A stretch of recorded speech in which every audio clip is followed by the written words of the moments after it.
আমার সন্তান ঢাকা থাকে, ছেলেটিকে দেখতে খুব মন চাচ্ছে, তাই কালকে ছেলেটির কাছে যাব।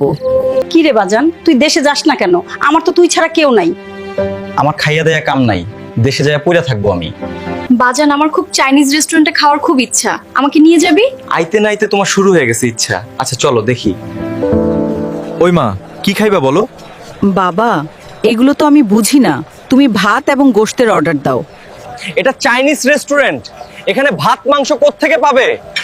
সবার সামনে কি আমার মান ইজ্জত খাবে তুমি? আমাদের জন্য এই খাবারটা নিয়ে আসুন। আমার স্যারে পাশের টেবিলে বসে আছে, না জানি আমার চাকরিটাই যায় আপনার কারণে। স্যার তো জানে আমি বড় পরিবারের সন্তান। বাবা, আমি গ্রামের মানুষ, আমি চামচ দিয়ে খেতে পারি না, আমি হাত দিয়ে খাই। তুমি কি আমার মান ইজ্জত মারতে এসেছো? তোমার যা মন চায় তাই করো। স্যার আপনাকে কি দেব? আমাকে একটি কফি এবং এক প্লেট ফ্রান্স পাই দাও।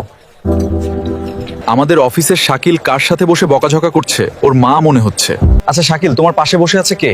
এই মহিলাটি আমাদের বাড়ির কাজের বুয়া, অনেকদিন ধরে চাইনিজ রেস্টুরেন্টে খাবে বলে আমার মাথা নষ্ট করে ফেলেছিল, তাই নিয়ে আসলাম। বাবা, তুই তোর স্যারকে চাকরি বাঁচানোর ভয়ে এটা কি বললি? আমি তোর বাড়ির কাজের বুয়া। বাজান, আমি তোরে 10.5 মাস গর্ভে ধারণ করেছি, লালন পালন করে এত বড় করেছি, আর আজকে তুই তোর চাকরির জন্য আমাকে বলছিস আমি তোর কাজের মহিলা? আমি আর খাবো না, আমার পেট ভরে গেছে। হইছে, তামাশা কইরেন না, তাড়াতাড়ি খেয়ে আমাকে উদ্ধার করেন। স্যার, খাওয়া শেষ হয়েছে, ওঠেন।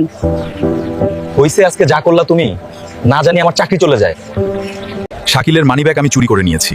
কাউন্টারে গিয়ে কি হলো সেটা দেখতে হলে সাবস্ক্রাইব বা ফলো করে কমেন্টে পরের পর্ব লিখে জানাও।